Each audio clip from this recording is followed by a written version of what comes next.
Bismillahir Rahmanir Rahim, alhamdulillah, wassalatu wassalamu ala sayyidina rasulillahi wa alihi wa sahbihi wa man wala, wassalamu alaykum wa rahmatullah. Mes chers, c'est un réel plaisir pour moi de m'adresser à vous en ce mois sacré de Ramadan. Le mois de Ramadan est un mois béni. Il est parmi les mois les plus sacrés de l'année, les plus spéciaux, mais aussi les plus spécifiques. Beaucoup de savants religieux considèrent le mois de Ramadan et le jeûne du Ramadan comme la meilleure école pour le croyant. Quand je dis la meilleure école, c'est une école pas seulement sur le plan physiologique ou physique, mais aussi sur le plan mental, sur le plan spirituel et particulièrement sur le plan religieux. Vous savez que le mois de Ramadan est un mois où on jeûne pratiquement plus de la moitié de la journée. Il y a des jours, ça dépend bien sûr de la rotation de l'année, mais il y a des jours ou des mois de Ramadan où on jeûne presque 17 ou 18 heures par jour. À première vue, on peut se dire, mais c'est affreux, c'est contraignant, c'est dangereux, c'est éprouvant. Mais bien au contraire, c'est positif, c'est réconfortant, c'est confortable pour le croyant parce que le point de départ, l'intention de départ dans le jeûne, c'est la recherche de la satisfaction divine. Al-bahthu an ridallah. Vous savez pourquoi? Parce que Allah subhanahu wa ta'ala a dit dans un hadith qudsi, il y a le hadith nabawi où c'est le prophète qui parle, et le hadith qudsi c'est Allah subhanahu wa ta'ala qui parle. Et donc le Nabi sallallahu alayhi wa sallam, le prophète, nous rapporte cette parole divine. Il dit Kullu amal ibni Adam lah, illa as-sawm fahuwa li wa ana ujzi bih. Tous les actes qu'accomplit un croyant sont pour lui, à l'exception du jeûne, il est pour moi et c'est moi qui en donne la récompense. Imaginez mes frères et sœurs, Allah subhanahu wa ta'ala qui ne catégorise pas, qui ne corrige pas ou qui ne limite pas la récompense, il va puiser dans ses réserves inépuisables. Les réserves de Dieu ne s'épuisent jamais et donc il peut en donner à profusion, il peut en donner énormément et ça n'épuisera jamais parce que vous avez respecté, vous avez obéi, vous vous êtes soumis à sa volonté. Le fait de jeûner, c'est quoi jeûner? Vous savez que tous les actes qu'on peut accomplir en tant que croyant sont des actes qu'on fait. Et d'ailleurs, Allah subhanahu wa ta'ala, quand il nous demande de faire la prière, il dit « priez ». Quand il nous demande de faire le pèlerinage, il nous dit « faites le pèlerinage, voyagez pour le pèlerinage, donnez aux nécessiteux ». Tous les actes sont des dons. Ce sont des actions qu'on accomplit, à l'exception des jeûnes. Le jeûne, c'est une abstinence. C'est le fait de ne pas faire.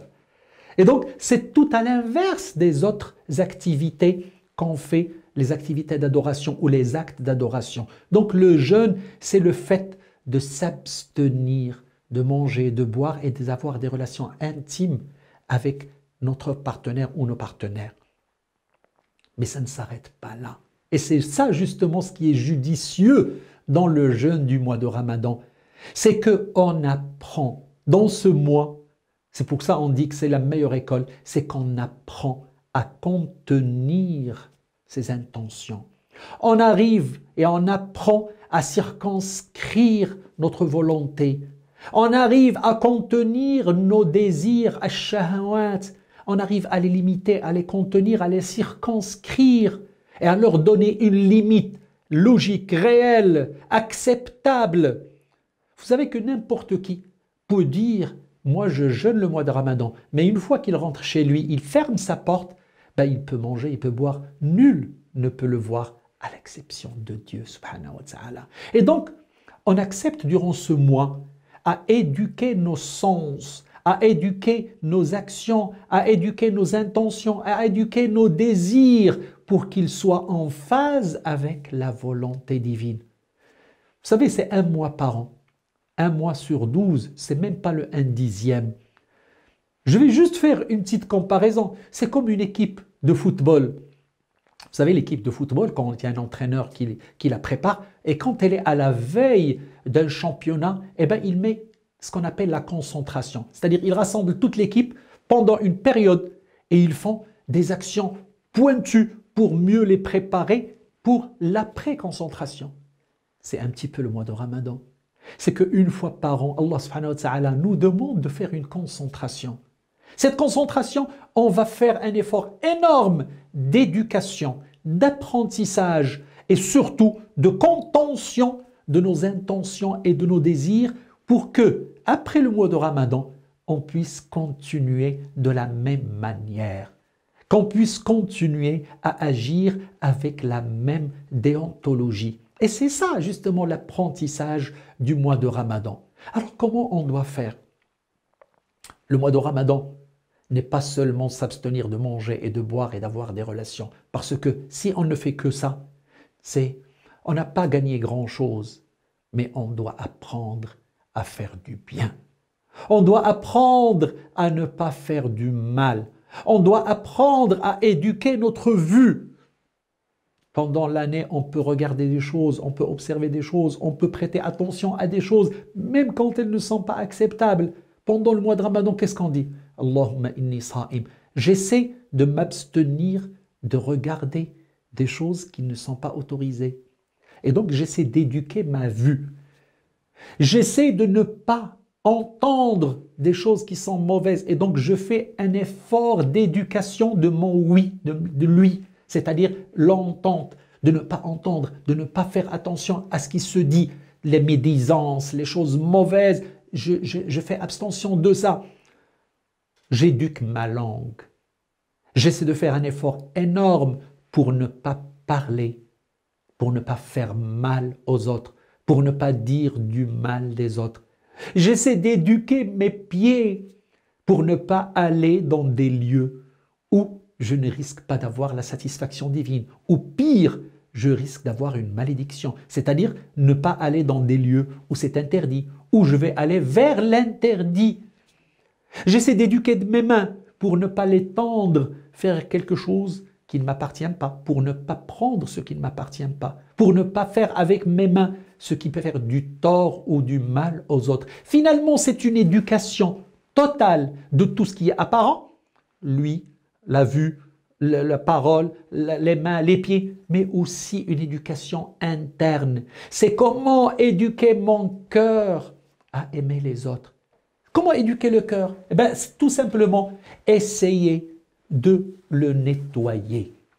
Choisir ce mois sacré pour faire abstraction de toutes les mauvaises intentions que j'avais vis-à-vis de les autres, de toutes les haines que je pouvais déverser sur les autres, les laver, les nettoyer, les chasser de mon cœur et surtout ouvrir ce cœur vers l'amour, vers le respect et surtout vers tout ce qui peut se déverser d'Allah subhanahu wa ta'ala dans mon cœur. Allah subhanahu wa ta'ala dit dans le Saint-Coran: أَفَمَنْ كَانَ مَيِّتًا فَأَحْيَيْنَاهُ وَجَعَلْنَا لَهُ نُورًا يَمْشِي بِهِ فِي النَّاسِ كَمَنْ مَثَلُهُ فِي الظُّلُمَاتِ لَيْسَ بِخَارِجٍ مِنْهَا. Regardez celui qui était mort, mais qu'on l'a réanimé et on lui a redonné vie. أَفَمَنْ كَانَ مَيِّتًا فَأَحْيَيْنَاهُ. Et là, on parle, Allah subhanahu wa ta'ala parle au sens figuré, pas au sens vrai, parce que ceux qui sont morts ne sont pas rétablis dans la vie. Une fois qu'on est mort, eh ben, on passe à la deuxième étape, puis à la troisième étape. Mais là, il parle, Allah subhanahu wa ta'ala, de la mort du cœur. C'est quelqu'un qui avait complètement fermé son cœur vis-à-vis de son Dieu. Et puis Allah subhanahu wa ta'ala a voulu du bien pour lui. Et donc, il l'a revivifié, c'est-à-dire il lui a redonné une vie spirituelle, c'est-à-dire il a injecté. Allah subhanahu wa ta'ala a déversé une lumière dans son cœur. أَفَمَنْ كَانَ مَيِّتًا فَأَحْيَيْنَاهُ وَجَعَلْنَا لَهُ نُورًا يَمْشِي بِهِ فِي النَّاسِ. On lui a donné une lumière pour qu'il puisse marcher, circuler et avancer parmi les gens. Eh bien, cette lumière, c'est une lumière divine. Allah subhanahu wa ta'ala déverse cette lumière dans votre cœur. Et une fois qu'il l'illumine, votre cœur est illuminé. Un cœur est illuminé. C'est un cœur qui vit dans une bienséance, dans une bienveillance, dans un bonheur indescriptible. Et puis cette lumière va se décliner sur le corps en entier.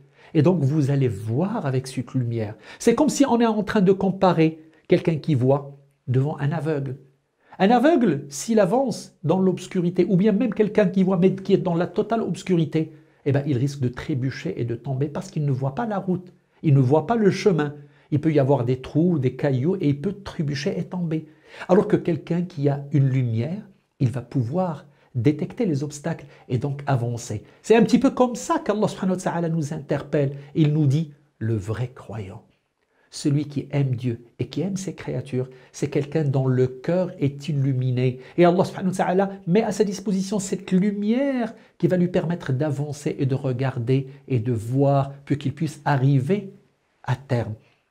Et il fait la comparaison avec celui qui est dans l'obscurité totale et qui ne peut rien voir. أَفَمَنْ كَانَ مَيِّتًا فَأَحْيَيْنَاهُ وَجَعَلْنَا لَهُ نُورًا يَمْشِي بِهِ فِي النَّاسِ كَمَنْ مَثَلُهُ فِي الظُّلُمَاتِ لَيْسَ بِخَارِجٍ مِنْهَا. Comme celui qui est dans la totale obscurité et qui n'arrive pas à en ressortir.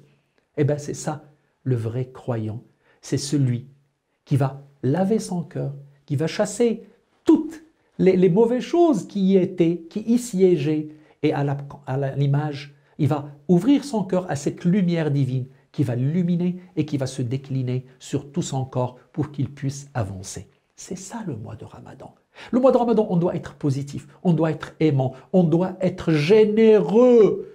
Vous savez ce que c'est que jeûner? C'est sentir ce besoin de celui qui est dans le dénouement total, celui dans la pauvreté totale, celui qui est dans la précarité totale, celui qui n'a pas, donc qui a vraiment une soif et qui a une faim. Vous devez ressentir ce que ressentent justement les pauvres. Comme ça, à chaque fois que vous regardez quelqu'un qui est dans le besoin, vous allez ressentir ce besoin et donc vous allez partager ce que vous avez avec lui. Si à la fin du Ramadan, vous n'arrivez pas à ce résultat, vous n'arrivez pas à ce ressenti, c'est comme si vous n'avez rien fait du Ramadan, comme a dit Nabi sallallahu alayhi wa sallam. Il y a certains jeûneurs qui n'auront à la fin de leur jeûne que la faim et la soif. Bien au contraire, nous on veut passer dans cette école, l'école mohammedienne, c'est-à-dire l'école de Sayyidina Muhammad sallallahu alayhi wa sallam, où il nous apprend que le jeûne, c'est un exercice. Et bien sûr, sur le plan physiologique, vous savez qu'aujourd'hui, à travers le monde, il y a ce qu'on appelle les cliniques du jeûne, où les gens traitent beaucoup de maladies par le jeûne. Et donc, le jeûne, pour nous, il est aussi une guérison. Il va guérir notre corps parce qu'il va nous permettre d'éliminer un certain nombre de toxines et d'excès que nous avons, qu'ils soient d'excès de glucose ou de lipides ou de cholestérol, parce que le fait de jeûner pendant plusieurs heures va aider ce corps à se nettoyer, à se purifier, et donc sur les deux niveaux, se nettoyer et se purifier sur le plan physiologique, mais aussi et surtout sur le plan spirituel, pour en ressortir encore plus fort et encore plus proche de Dieu. À la prochaine fois, Inch'Allah.